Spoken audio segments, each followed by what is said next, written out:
Salut les geeks, salut tous les gamers, c'est moi Petit Poussé. Alors cette vidéo, on l'a fait en continuité de la petite vidéo que j'avais fait pour Heart of Iron 4. Putain, Glaps!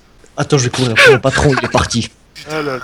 quel enculé quoi. Il y avait quelqu'un dans les commentaires qui nous avait demandé de faire une petite vidéo de présentation du jeu. Donc en fait, on va simplement prendre les journaux de développement des devs et puis on va parler un peu de ce qui nous a été donné par les développeurs. Parce qu'on a déjà, je pense que Ghost, ils ont fait 12 carnets de développement. Ah, moi j'en ai trouvé 24, hein, donc... Putain, d'accord, allez c'est bon quoi.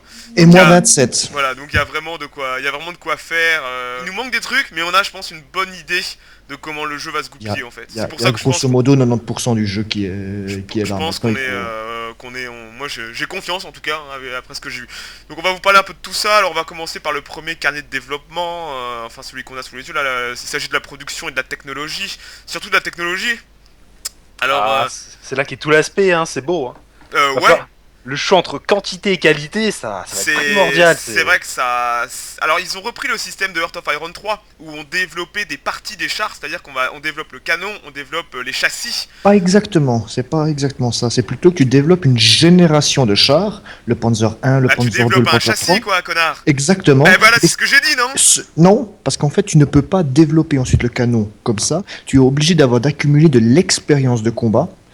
Et ensuite, tu peux créer un sous-modèle de ton char. Tu pourrais d'abord avoir un Panzer 3 générique, qui a, on va dire, 5 d'attaque, 5 de défense, 5 de vitesse. Et après X combats, tu pourras modifier une partie de ce char en lui donnant un canon plus long, ou alors un moteur plus rapide, mais ça veut dire que tu dois reconstruire tes lignes de production. Bah donc faut faire des choix, est-ce qu'on fait du full Panzer 1 avec deux Panzer 1 collés et puis on met un canon de 88? C'est là où se trouve le fantasme caché de PP. Ah. Des tigres en 45 avec des tourelles de Panzer 1. Mais si en face, les Russes ne développent pas les canons, eh ben ça marche, S'il y a que la masse d'infanterie, ça peut passer, hein. Donc vraiment, ça va être sympa au niveau de la tech, ça va être ça, c'est-à-dire qu'on va développer des parties de blindés et à partir de ça, on va pouvoir extrapoler. Par exemple, là j'ai sous le nez, on voit... à partir du Panzer 3, on peut faire du Léopard ou Panzer 4. Ah non, justement, c'est là qu'est la différence. Si on change de colonne, on perd le bonus d'engrenage. Mais... Si on continue sur la ligne, on ne perd que 25% à chaque fois qu'on descend. Mais le Léopard, c'est un châssis de Panzer 3, ou alors tu développes un nouveau char. Ah non, c'est deux nouveaux chars en fait. Non, c'est un nouveau char. Là, il est mal foutu le rat, parce qu'il nous manque en fait les mardeurs et compagnie. Il nous manque tout des soupes. Ah non, là on est sur le truc des chars. Oui, justement. Ça, les chars, c'est une autre colonne. Ah oui, c'est une avec autre colonne, l'artillerie AM et tout ça. Ce qui manquait à Shaohui 3, c'est que c'était pas ergonomique quoi, c'était très moche. Et là vous voyez la petite image, on a vraiment les chars allemands et tout, donc je pense que toutes les factions majeures auront leur arbre technologique qui leur sont propres et ça c'est génial. Et là honnêtement la tech est claire, hein. On voit très bien ce que les années, tout ça, y a tout, c'est clair. Tu vois, sais quand tu dois le faire. Tu passes du gros tractor au Tiger. Ah mais là, c'est le moment où tu bandes, tu les vois s'améliorer, machin. Ça va être vraiment génial au niveau de la tech, on va pouvoir vraiment custom et choisir de faire de la quantité moins forte ou alors tenter de partir sur les Maus et les super chars de malade quoi. Donc ça va être... et bien sûr, l'industrie va suivre quoi. Hein. C'est ce qu'a dit Ghost, hein. Après au niveau de la prod, on a les chaînes de montage vont être faites pour un char. Si vous choisissez de faire un nouveau char, vous perdez tous les bonus que vous avez accumulés. Parce que justement, Hearts of Iron 4 va changer totalement de son modèle économique. On n'aura plus juste des PP qui vont produire une division blindée pendant 300 jours à coût de 3,4 PP par jour. Là, il va vraiment falloir construire des chars. Ce qui veut dire que là, on aura sûrement une image qui montrera la production britannique, où on voit qu'il y a 17 Churchill qui sortent par semaine. Ouais. Sachant... Avec 10 usines. Avec 10 usines qui représentent 100 PP du coup, forcément. Alors voilà. Ouais, on va détailler un petit peu. Alors dans nous, ce qu'on connaissait dans Darkest Tower et HOI 3, on avait seulement ce qu'on appelle les lycées, hein, les PP. Pas moi, hein, les PP quoi. Et production. Là, ils ont explosé ça, les PP, en fait, en 3 sous-parties. On a les industries civiles qui vont faire les biens de consommation, ce qu'on connaît déjà. On a et aussi les infras et hautes bâtiments. Qu'est-ce qu'ils appellent par hautes bâtiments? C'est l'industrie civile qui fait les chantiers navals et les usines militaires, par exemple? Non, pas seulement. Les industries civiques vont construire tous les bâtiments, que ce soit la TCA, les radars, tout le merdier. L'industrie militaire construit les chars, les avions et l'artillerie. Et grosso modo. les chantiers navals vont construire les navires, ce qui est Les logique. vaisseaux spatiaux, là. Voilà. Alors, Et ouais, ce qui devient très intéressant, parce que ça veut dire que pour pouvoir commencer à construire des porte-avions niveau 8 en tant qu'allemand en 46, avoir mis à jour tes chantiers navaux de Brême, hein, parce que si... va falloir avoir des putains d'infrastructures à Wilhelmshaven, à Grossenbrod et Lübeck et compagnie, quoi. Il est aussi possible de transformer une partie de l'industrie civile en militaire. Ah, c'est fat ça. Et en fait, ça c'est un truc qui, par exemple, pour l'Américain, l'Américain commence pendant toute la première partie du jeu, il a quasiment aucune industrie militaire. Mais en fait, il a certains ministres, certaines idées, certains trucs qui permettent de modifier totalement son industrie et devenir un pays en guerre. Alors très vite. Avec les conséquences, parce que si tes mecs font plus de biens de consommation, il est probable que la populace le prenne mal, ou peut-être qu'il y aura il y aura des contreparties, forcément. Et un autre truc qu'il y a aussi à dire, c'est qu'il n'y aura plus de matières premières à stocker. Parce qu'on avait vu avec Pépé un rapport d'un économiste dans les années 60-70 qui avait fait un petit calcul. Le coût de l'Allemagne en 1939 pour stocker l'équivalent d'une année de production d'acier, c'était le même coût que construire 4 Bismarck et une quarantaine de divisions, plus tous les avions produits de la Deuxième Guerre mondiale. On va dire que maintenant tout va être à flux tendu, il va plus y avoir de stockage à proprement parler. Tu reçois un certain nombre de ressources par mois, et si tu les utilises pas, tu les perds. Voilà. Non, le coût du stockage va pas marcher pour l'essence et le ravitaillement. Ça, par contre, ça sera stocké dans des dépôts. C'est pas pareil. Non, mais on parle juste des une matière ressources, première. Par exemple, là, j'aime bien cette photo de la production britannique où tu vois le Hurricane. Alors là, par contre, le Hurricane et le Churchill et l'artillerie. Par exemple, on voit le Hurricane, il a besoin de 3 ressources pour marcher. Donc il y a des caoutchoucs. De l'acier. Acier, caoutchouc et l'aluminium. Ouais. Donc en fait, tant qu'il y a ces ressources et les usines, ça va produire. Par contre, s'il manque une ressource, forcément, si elle est à zéro, ou si elle bouffe tout, ou s'il y a trop, va falloir faire des choix. Alors je pense qu'on pourra choisir quel équipement est prioritaire au niveau des ressources. Ça me semble logique. Lequel passe devant. Et s'il n'y a plus de ressources du tout, si l'allemand tombe entièrement à zéro, mais s'il n'a plus de caoutchouc ou de matériaux stratégiques, je pense, il est baisé, il fera plus d'avions par mois. Parce que tout ça, ça dépend de sa production qu'il peut encore ça, produire localement. Voilà, c'est ça. On va enfin avoir des usines d'essence synthétique qui seront sur la carte, en fait, littéralement parlant. Et ça, c'est chouette, quoi. Et donc, les embargos, tu vas les sentir passer maintenant. Ah ouais, les embargos et surtout les bombardements stratégiques dessus. Ah, ça aussi, ça prend enfin de l'importance. L'allemand en 44 qui perd Ploecht, qui a rien d'autre que son essence synthétique. Oui, parce qu'il y a aussi un autre truc. On avait vu plusieurs cartes qui montraient bien la chose. En fait, là, il y a vraiment des régions qui produisent du PP, où les usines sont concentrées, et il y a de la région qui produit vraiment les ressources. Perdre pour un Allemand les ressources de charbon, ou je parle de charbon, mais d'acier d'Ukraine, c'est catastrophique. Perdre la Ruhr. C'est son cœur industriel, la Ruhr. Ah oui, ça c'est fini après. Hein, oui, le système d'usine, les usines ne sont pas détruites. Elles seront reconstruites après, quand on prend possession de la province. Ils ont gardé ça. Les IC peuvent pas être détruits. Le design de division qui suit la construction d'unités. Ouais. Alors ça aussi, c'est un petit peu le même modèle que Heart of Iron 3, où on pouvait custom ces divisions. C'est-à-dire on choisissait les régiments et les brigades dedans. En fait là dans HOI 4 on va voir un peu la même chose. Donc là on a le carnet de développement, le design de division. Et on voit qu'on peut créer un modèle. Alors ça coûte de l'expérience. C'est le même genre d'expérience que tu gardes pour améliorer un char d'assaut. Voilà. Pour faire passer d'un Panzer 3 E à un Panzer 3 F. C'est le même genre d'expérience. Ça va être la course à la guerre pour avoir le maximum d'expérience possible. Et en fait, j'ai lu que cette expérience se gagne par proportion de tes unités au combat. Il va falloir envisager de faire des sacrifices. Donc ça veut dire que pour l'Allemand, déclarer la guerre au Liechtenstein ne va lui rapporter aucune expérience de combat. Il lui faut des vrais ennemis, simplement. Par contre, battre le français, ça devient intéressant, quoi. Par contre, si la Belgique fait la guerre, et imaginons qu'elle survit à 40, elle va se choper une chier d'expérience de combat parce qu'elle aura toute son armée au combat, et si les survivants, ils seront assez expérimentés.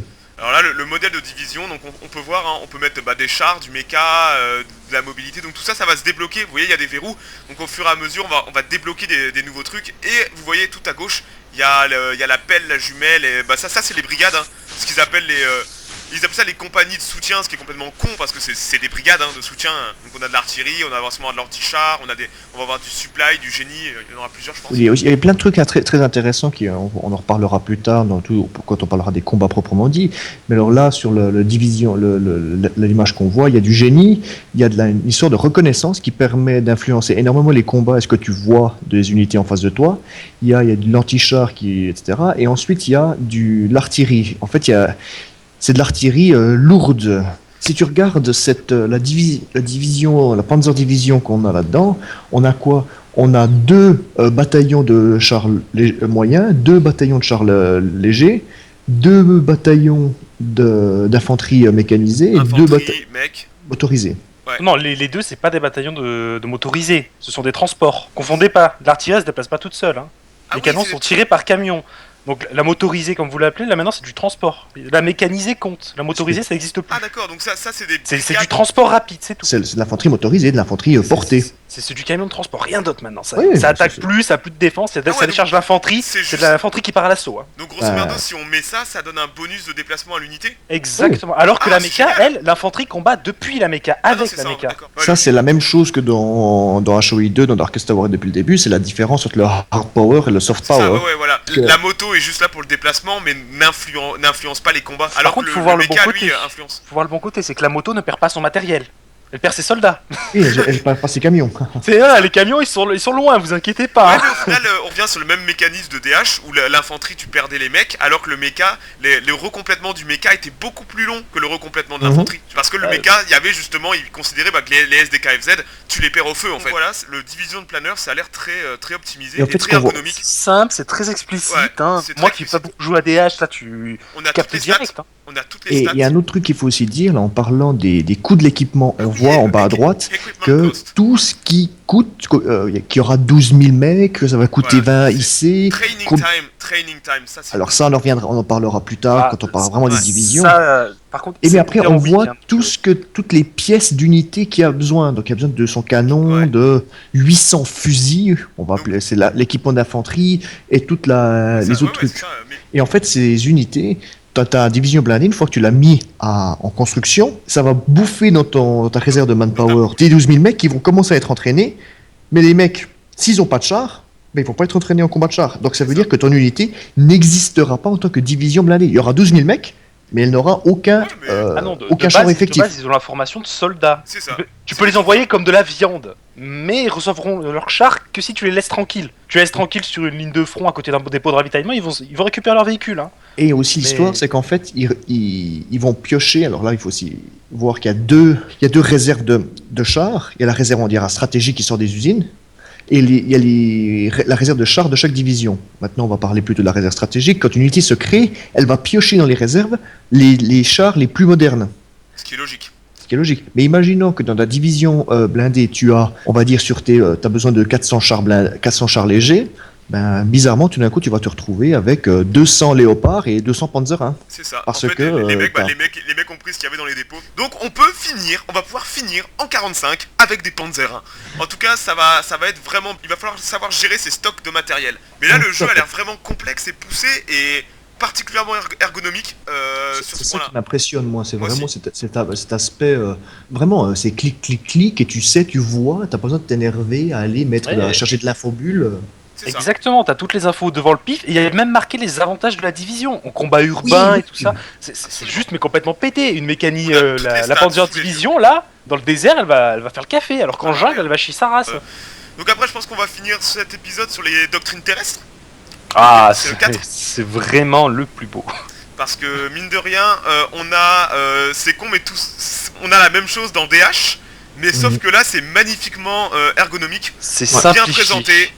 Et ça va être super important. Alors on voit que chaque pays va pouvoir choisir en fait un modèle de doctrine. Donc là on connaissait déjà nous dans DH, on a les Allemands avec la guerre de mouvement, les Russes on les a là, les Russes ont masse assaut, les Français et les Anglais ont doctrine du grand plan de bataille, et les Américains ont la doctrine de Superior Firepower. Donc là on voit que on pourrait dire que les Allemands sont dans mobile, les Américains sont là, Français, Anglais dans grand plan de bataille, et les Rouskis et les Chinois vont être dans masse assaut doctrine.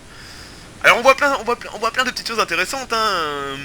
Franchement, ça met l'eau à la bouche quand on voit Airland Battle avec l'américain après support intégré comparé à support dispersé. Alors c'est bien parce qu'on va pouvoir, on va se douter que peut-être les unités vont gagner en... Ça va jouer sur les stats des unités, sur leur orgue et tout ça. C'est intéressant, c'est le truc allemand, c'est si tu regardes, ils ont le truc, l'unité, l'option infanterie mobile ou guerre mobile. Et en fait, si tu regardes le deuxième bouton de infanterie mobile... Avec les deux flèches. Ah non, avec les chevaux en moins. Ça veut dire que tu auras des bonus de mouvement, tu dois avoir une motorisation avancée de ton armée. T'as intérêt à avoir Bakou si tu prends cette oui, mais bon, c'est vraiment l'idée. Est-ce que tu prends...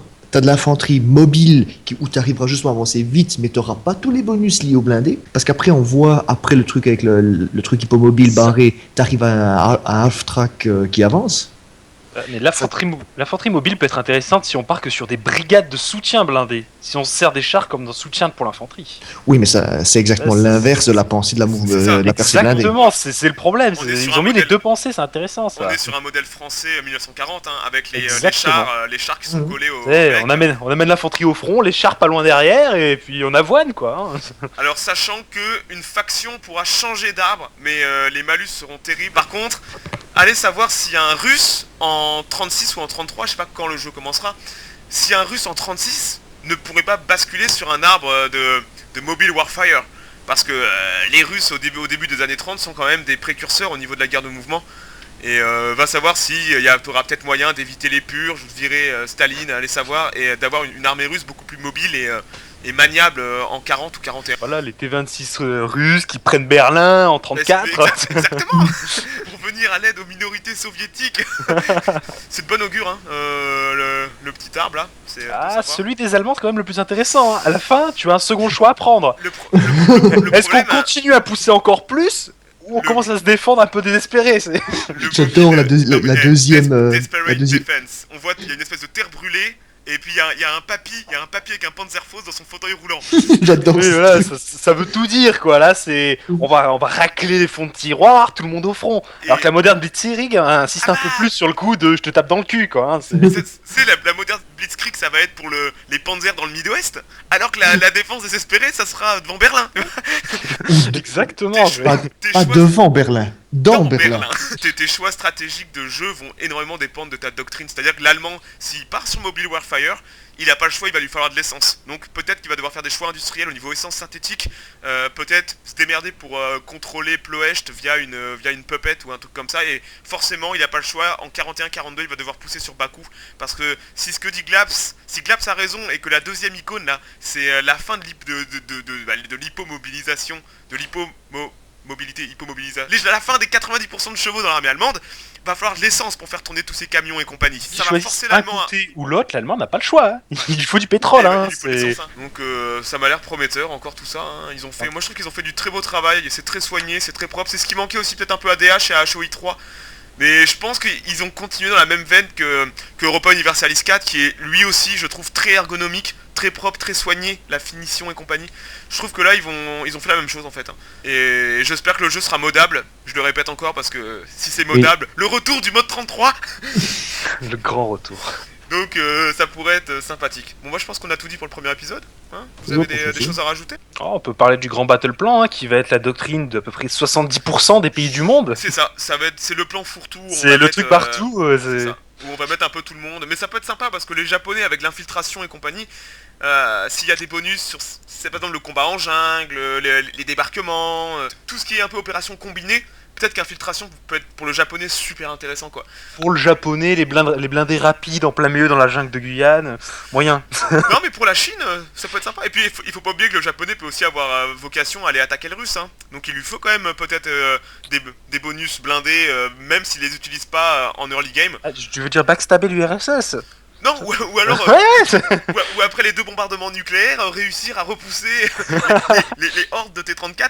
J'en fais un petit détour de nouveau par la production. Ce qui est très intéressant quand tu dis repousser les hordes de T-34, si le japonais, comme ce serait le cas historiquement, n'aura donné aucune impulsion à sa recherche anti-char, il se retrouvera en 1945 à devoir défendre la Corée avec son équipement d'infanterie 38, 40, Donc voilà, je pense qu'on a fait le tour pour l'épisode 1. Peut-être qu'on a oublié des choses dans les commentaires, donc n'hésitez pas à nous dire. On fera l'épisode 2 prochainement, hein, c'est plutôt facile comme format. Donc on vous dit à ciao ciao. Et voilà. À bientôt.